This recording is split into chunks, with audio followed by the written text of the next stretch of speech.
नमस्कार, स्वागत है आपका। आप देख रहे हैं MH1 प्राइम, आपके साथ मैं हूं कुणाल गोस्वामी। कोरोना की दूसरी लहर एक बार फिर से तमाम लोगों की चिंता बढ़ा चुकी है।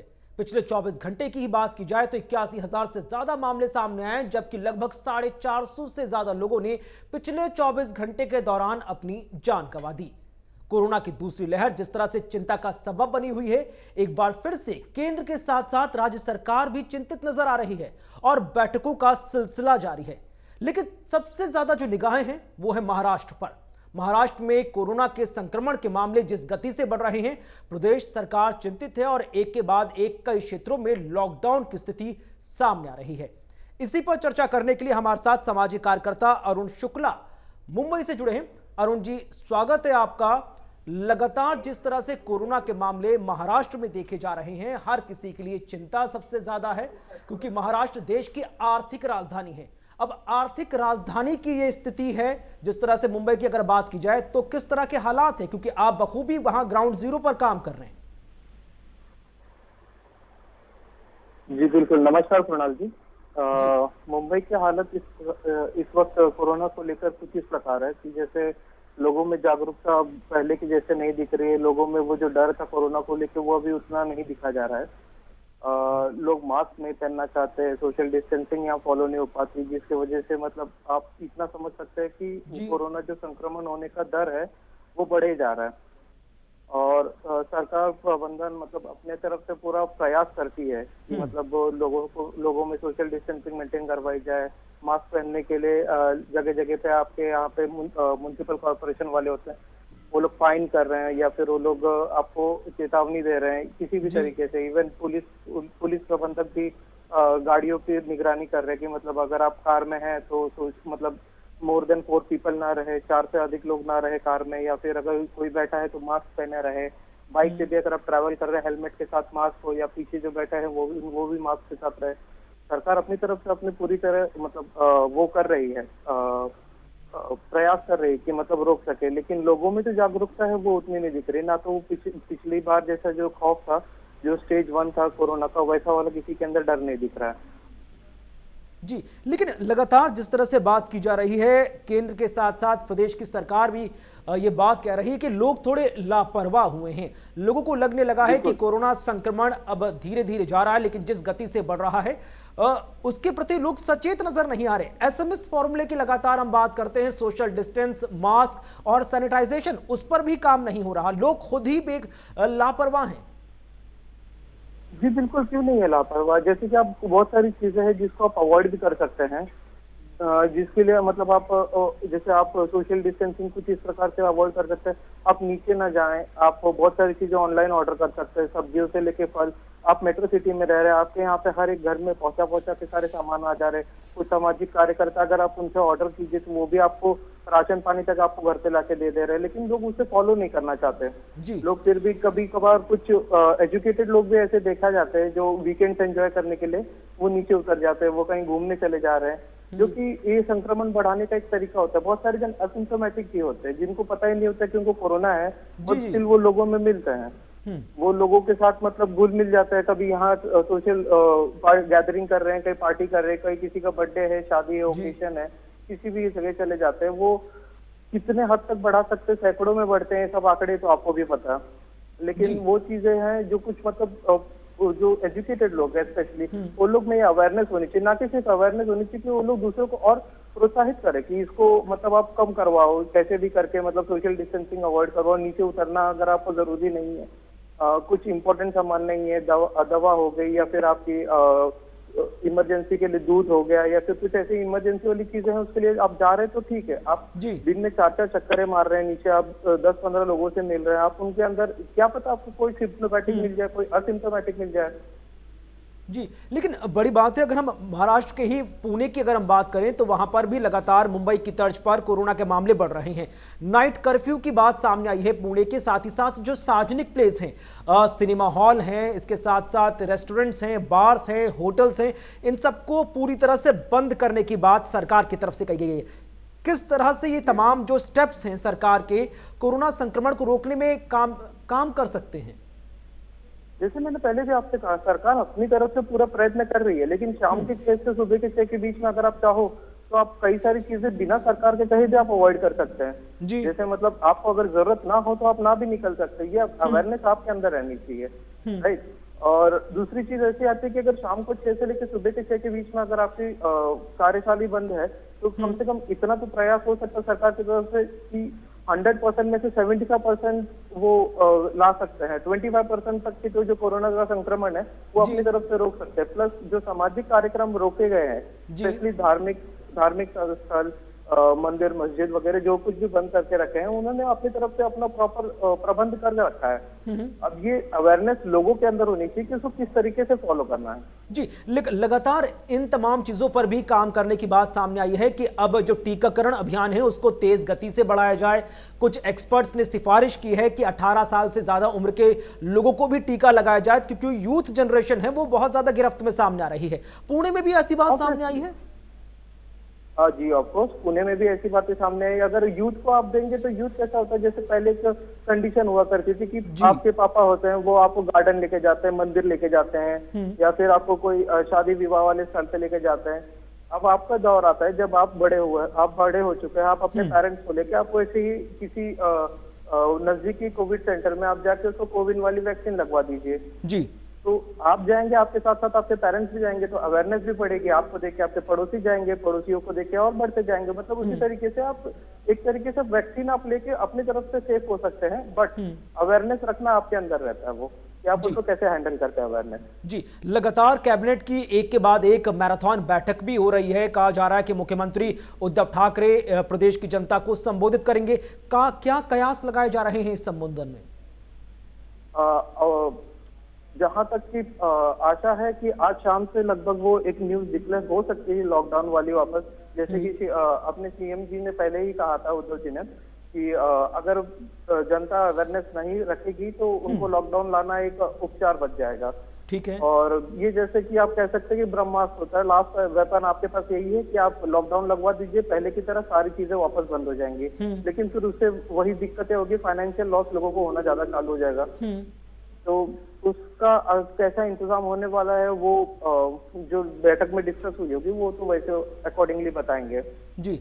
नहीं, आपको लगता है कि अर्थव्यवस्था के लिहाज से लॉकडाउन एक सफल या कामयाब स्टेप या कदम नहीं माना जा सकता, क्योंकि इस लॉकडाउन के जो कई सकारात्मक पहलू सामने आए, लेकिन जो अर्थव्यवस्था पर असर पड़ा, अब लगता नहीं कि प्रदेश सरकार या केंद्र की सरकार लॉकडाउन पर विचार कर रही होगी? बिल्कुल नहीं। अर्थव्यवस्था को देखने के बावजूद आपको ऐसा लगता है कि मतलब देश में कई ऐसी जनता है जो रोजमर्रा वाले जॉब करते हैं, जिसको मतलब रेगुलर अर्निंग वाली जॉब चाहिए होती है, तो उसके लिए अगर लॉकडाउन हो जाएगा तो उनके लिए मुश्किल हो जाएगा। तो वो चीजों को कैसे हैंडल करेगी सरकार, अगर वो कर पाए तो कंप्लीट लॉकडाउन करवाना एक बेस्ट सॉल्यूशन हो सकता है जी। नहीं, आप लगातार कोरोना संक्रमण को लेकर समाज सेवा में भी लगे हुए हैं, सामाजिक कार्यकर्ता हैं। वॉलेंटरीली अगर बात की जाए तो लोगों को किस तरह से प्रेरित किया जा रहा है कि वो खुद जाएं वॉलेंटरीली कोविशील्ड या कोवैक्सीन का टीका लगवाएं, ताकि संक्रमण को फैलने से रोका जाए, क्योंकि लोगों में अभी भी भय है वैक्सीन को लेकर? बिल्कुल। अभी भी हम लोग जैसे कभी कभी कुछ फ्रेंड्स मिलते हैं, हम एक सोसाइटी में जाते हैं, वहाँ गैदरिंग होती है, मीटिंग करवाते हैं, जैसे बताया जाता है कि अवेयरनेस होती है चीजों की कि आपको वैक्सीन लगवाना 45 प्लस एजेस वालों को तो लगवाना बहुत ही ज्यादा जरूरी है, क्योंकि उनका संक्रमण होना बहुत ज्यादा हानिकारक हो सकता है। तो मतलब उनको हम लोग समझाते हैं कि वैक्सीन कैसे लगा सकते हैं, आप फ्री में भी लगवा सकते हैं। अगर आप सक्षम है तो आप उसको 250 रुपए दे के किसी भी कोविड सेंटर से कोविन में से आप लगवा सकते हैं। आप आरोग्य सेतु से रजिस्टर करवा लीजिए अगर आपको भीड़ अवॉइड करनी है, या फिर मतलब जैसे ये सारी अवेयरनेस हो गई। और इसके अलावा भी हम ये भी बताते हैं कि मतलब ये मत समझिए कि टीका लगा लिया आपने तो आप 100% सेफ हो गए। इसके अलावा आपको सेम वही चीजें फॉलो करनी पड़ेगी, सोशल डिस्टेंसिंग, मास्क पहनना और सैनिटाइजर, SMS, जैसे आपने कहा अभी जी। अगर हम देखिए, अगर हम लगातार 2020 की और 2021 की तुलना करें तो महीने दर महीने जो संक्रमण के मामले हैं वो बिल्कुल वैसे ही ग्राफ पेश कर रहे हैं जो 2020 का था। क्या मान लिया जाए कि अगर भी कड़े कदम और लोग ज्यादा सचेत नहीं हुए तो 2020 की स्थिति का सामना हमें 2021 में भी करना पड़ेगा? जी बिल्कुल करना पड़ेगा हमको 2021 में भी। उस हिसाब से अगर आप वो झेलने के लिए तैयार है तो फिर आपको उस हिसाब से तैयारी भी रखने की जरूरत पड़ेगी। आर्थिक तैयारी, सामाजिक तैयारी, जैसे भी आपको चाहिए सारे प्रकार की तैयारी करने के बाद ही आप ये सब उसको झेल पाएंगे आगे। चलिए, अब तक हमने बात की महाराष्ट्र की, लेकिन देश की राष्ट्रीय राजधानी दिल्ली में भी कोरोना के मामले बढ़ रहे हैं और उस पर ज्यादा चर्चा के लिए हमारे साथ दिल्ली से वरिष्ठ पत्रकार योगेश सोनी जी जुड़ चुके हैं। योगेश जी, स्वागत है आपका। कोरोना के मामले जिस तीव्र गति से बढ़ रहे हैं, ना सिर्फ दिल्ली में बल्कि राष्ट्रीय स्तर पर चिंताएं बहुत ज्यादा बढ़ती जा रही हैं। ऐसे में आपको लगता है कि अब सरकार को नए सिरे से कोरोना की दूसरी लहर को लेकर नए कदम उठाने की जरूरत है?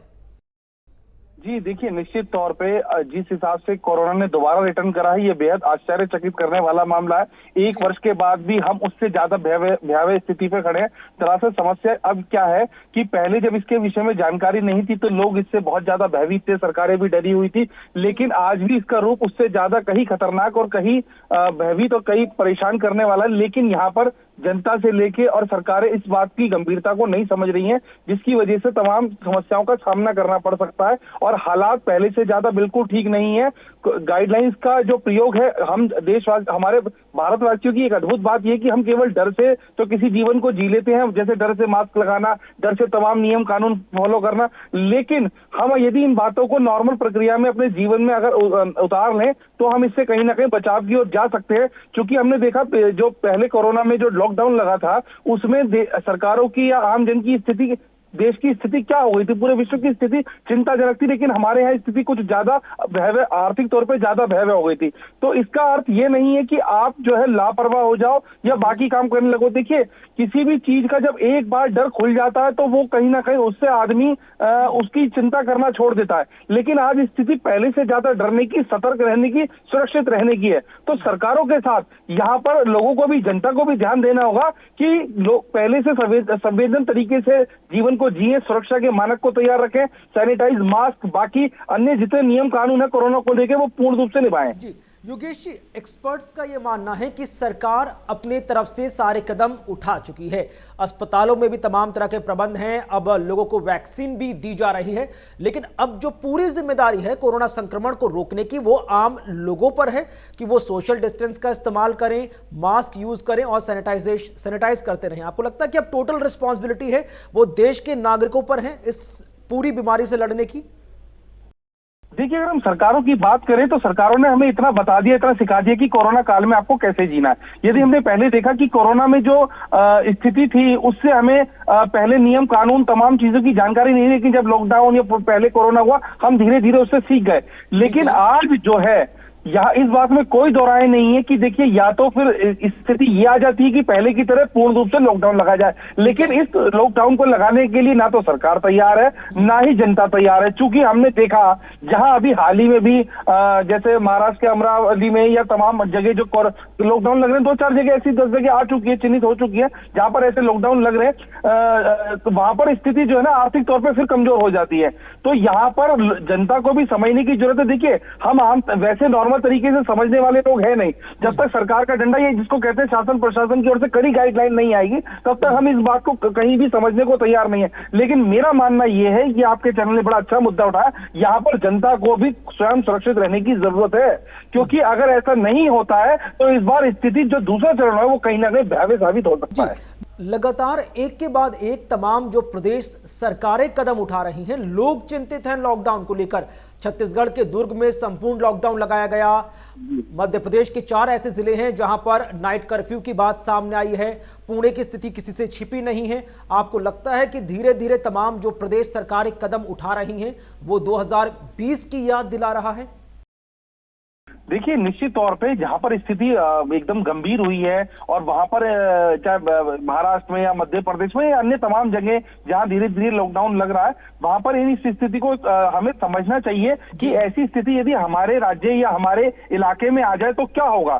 तो यहाँ पर सरकार देखिए फिर भी अपनी तरफ से अथक प्रयास, यहाँ पर मैं ये नहीं कहूंगा कोई सरकार राजनीति कर रही है या कोई कुछ कर रही है। सरकार का अपना काम होता है कि वो इस चीज को संभाले, समझे और लोगों को समझाए। यहाँ पर हमें स्वयं भी समझने की जरूरत है कि जिन जगहों पर इस समय कोरोना को लेकर लॉकडाउन लगा, यदि हम अगर दिल्ली की बात करें, अगर यहाँ लॉकडाउन लग जाए तो फिर स्थिति क्या होगी। फिर दोबारा से वही चीजों की परेशानियां या जो हमने चीजों को समझा और देखा, फिर वही चीजें हम पर रिपीट होंगी। तो कहीं ना कहीं आम जन के लिए चुनौतियां भरा सफर तय हो सकता है।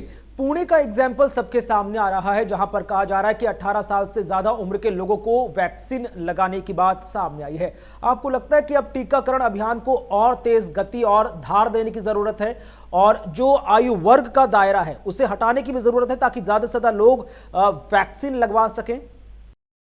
देखिए, निश्चित तौर पे चाहे अभी हमने पीछे एक रिपोर्ट पढ़ी, मैं कल ही एक रिपोर्ट देख रहा था कि 10 साल के से कम के कुछ बच्चों को भी कोरोना पॉजिटिव पाया गया। तो इसमें आयु वर्ग की मुझे लगता है कि कोई सीमा नहीं होनी चाहिए, कोई प्रतिबद्धता नहीं होनी चाहिए, क्योंकि कोरोना तो किसी को भी हो रहा है। या तो एक अधिक आयु वर्ग में हो, ठीक है, पहले सरकारी कर्मचारियों को लगा या फिर उसके बाद एक आयु वर्ग को लगा, लेकिन जो स्थिति है, जो इसका पार्ट 2 है, वो कहीं ना कहीं ये कहने को, ये बताने के लिए मजबूर या ये करने के लिए मजबूर करता है कि किसी भी आयु वर्ग का इसमें प्रतिबद्धता नहीं होनी चाहिए और ये सभी को लगना चाहिए। जी, लेकिन अगर हम राष्ट्र स्तर पर देखें तो कोरोना को लेकर लापरवाही साफ नजर आती है। लोग मास्क नहीं लगा रहे, जो लगा रहे हैं वो आड़े तिरछे मास्क लगा रहे हैं। और अगर हम उन स्टेट्स की बात करें जहां पर इस वक्त इलेक्शन को लेकर वोटिंग चल रही है, वहां पर जिस तरह से रैलियां हो रही हैं, पब्लिक गैदरिंग हो रही है, ये तमाम चीजें हैं जो सवाल खड़ी करती हैं। देखिए, इसमें फिर मुद्दा कहीं और चला जाता, फिर इसमें बहुत सारी पोलें खुल जाती हैं। अब क्या है कि जहां स्थिति इतनी भयावह है वहां पर चुनावों की कोई जरूरत नहीं थी, क्योंकि पहले इंसान की जान से बढ़कर कुछ नहीं है। अब ये बात आपने कही तो मैं इसमें इस बात को जोड़ के बता देता हूं कि कहीं ना कहीं सरकार भी ये समझ रही है कि जहां पर उसका फायदा या जहां उसको कुछ समझ में आता है वहां कोरोना नहीं है, और जहां पर चीजें नियम कानून के साथ कुछ चलाने की, संचालित करने की बात भी कर रहे हैं, वहां कोरोना है। तो मुझे लगता है यहां पर जो चुनाव हुए वो इस दौर में थोड़े से गलत समय चुना गया, क्योंकि एक चीज का जो ब्लास्ट है, क्योंकि ये आज भी अज्ञात और अदृश्य शत्रु है, और इस अज्ञात और अदृश्य शत्रु की हमने एक अदृश्य दवाई भी बना ली, लेकिन अभी हमने देखा कि जो लोग 2 डोज भी ले चुके उन तक को कोरोना हो चुका। तो मुझे लगता है कि ये जो चुनावी जो समीकरण यहाँ पर, ये जो चुनावी जो चीजें रही हैं, ये कहीं ना कहीं दुर्भाग्यपूर्ण है, और ये सरकार की शैली पर विफलता ये सवालिया निशान खड़े करती है कि ऐसे दौर में एक विशेष वर्ग, एक बुद्धि वर्ग यही समझता है, यही कहता है कि यहाँ पर ये चीजें नहीं होनी चाहिए थी, क्योंकि कोरोना का पार्ट 2 इस समय खतरनाक चरम सीमा पर अपनी पहुंच चुका है। लगातार ये भी कहा जा रहा है कि लोगों के अंदर अभी भय नहीं निकला है। कोविशील्ड और कोवैक्सीन जिस तरह से लोगों को लगाई जा रही हैं और उसके बाद कुछ रिएक्शंस निकल कर सामने आ रहे हैं, लोग थोड़े डरे हैं, सहमे हैं। इस भय को भी बाहर निकालने की बहुत ज्यादा जरूरत है, ताकि लोग वॉलंटरली जाकर सेंटर्स पर वैक्सीन लगवाएं। देखिए, क्या होता है कि इस चीज को लेके लोगों को एक सरकार को भी जागरूकता कैंप चलाने की जरूरत है, जागरूकता अभियान चलाने की जरूरत है, क्योंकि ये एक ऐसी चीज है कि जहां पर आपको स्वयं अपनी सुरक्षा करने की जरूरत है।